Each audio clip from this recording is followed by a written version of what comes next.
Ben Burgis, author of the forthcoming book from Zero Books, my publisher, of Give Them an Argument, Logic for the Left. I was trying to do a Bill Maher, my old job. Yeah, that is my favorite joke. I love the way Bill Maher introduces guests by saying, my old job. It's super awesome. Yeah. He's also teaches logic and a variety of other courses in philosophy at universities across the country, currently now at Rutgers. Ben, welcome. Thank you. Thanks for being here, man. Yeah, What were you going to say? absolutely. I'm sorry, I interrupted your flow. What were you Oh, gonna say? no, I was just going to say that at the risk of sounding like your imitation of me before we went to break, Proposition 1, I actually think this minimum wage thing is a good illustration of why it's useful for leftists to get in the habit of actually breaking down these right-wing arguments and looking at how they're supposed to fit together. Okay, break it down. Because, Break it down, Ben. See? When people make this argument, this obvious, and of course it's bad faith, it's ridiculous that helping the minimum wage will really hurt those who it's meant to help. There's one of the premises, the one that people do usually push back on, is that minimum wage increase unemployment. Now, there's abundant evidence that at this point that's bullshit, you could look at this point, there are decades of studies and meta-studies showing that there's minimal, if any, effect from minimum wage increases on the employment rate. But the thing that always really bugs me about it is that people end up just engaging with that premise, and they're ignoring the other premise, which is implied, which is if there's any increase in unemployment at all, this means it's like a net loss for the working poor. And that's also bullshit. And if you're actually thinking about it and breaking it down, okay, why is this factoid about the supposed employment effect supposed to show that the minimum wage is a bad idea? Then it only follows if you have this premise that, okay, if there's any kind of low rate of employment as a result of the minimum wage, that means that it's overall bad for those who it's meant to help. But we shouldn't be quick to accept that either, because even if, for the sake of argument, there was some low rate of employment, which there's not, most people who advocate minimum wage increases also advocate all sorts of social democratic programs that would help those who were temporarily out of a job. And two, there's a lot of research showing that minimum wage increases have all kinds of other positive effects. There's actually a major European study. I don't know off the top of my head. I could certainly look it up and tweet it out later, showing that literally, and this is based on data from a bunch of different countries, for every dollar increase in minimum wage, there's an increase in the life expectancy of the working poor. So that would be another negative from a conservative perspective. Yeah, no, that's right. But it's good to draw honestly, that I'm out. being flippant, but I think this is always my question for you. And obviously, I've already answered it, or I wouldn't want to be doing so much content with you.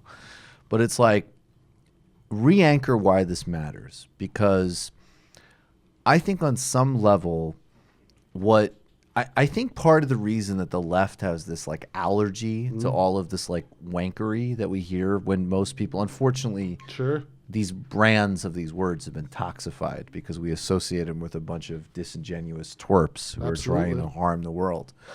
And there's been a sort of twofold answer, which in some ways has been healthy, which is one, and I think, I agree with you about moralism and moralistic responses. I'm very allergic to them. Mm-hmm. And then on the other hand, though, it's I think of someone like Carol Gilligan at Harvard has influenced me a lot. And she talked about how basically from a developmental psychology perspective, you go from self-care, community care, and then world care. And those are increasing moral modes of operation. The maturation of a human being involves including more people in your sphere of concern to the extent that that's possible. So some of these arguments to me do break down on these really clear lines. Sometimes it's the thing with a Paul Ryan budget. He's lying about what the budget does, which is the problem. But actually what he wants to do or wanted to do policy-wise it was a great policy for, because he wants to squeeze the margins. He wants to, cut the safety net, and he wants to create an even more subservient pliant workforce and redistribute more money to the top. And I don't. Right. So we have a fundamental moral conflict.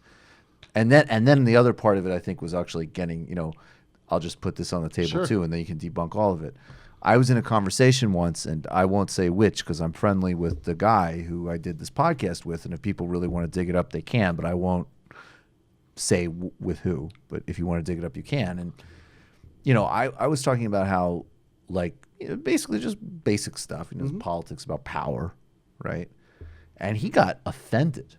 Like, he actually was upset by this notion that politics wasn't about persuasion. And I just said, I bought, one of the most innocuous, obvious examples, like, hey, well, we ended up sweatshop labor in the United States, and no small, of course it's complex and blah, blah, blah. Sure. But a major part of it was because there were labor unions that were just like, no, and they did work stoppages. And he literally was like, well, no, they had to go to the bosses and convince them that it was morally wrong. I had the same reaction. I had to restrain myself, but it was just like, this is ludicrous. This is nonsense. But those have been the primary modes, I think, of argument that we've actually been exposed to in the mainstream, which is that politics isn't a conflict. It's an endless kind of wank fest. Yeah. Or you have to pretend that you share goals with your opponents when you don't. Mm-hmm.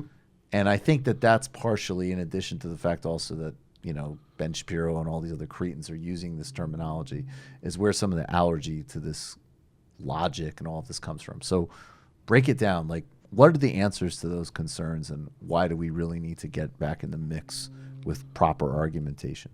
Sure. So I think that the easiest part of that is that it's absolutely true that Paul Ryan is arguing in bad faith, that you're not going to convince him, because even if you convinced him on the facts, his real answer would be, yeah, good, that's what I want, right? Right. I think that's absolutely true. But of course, we're not trying to convince Paul Ryan.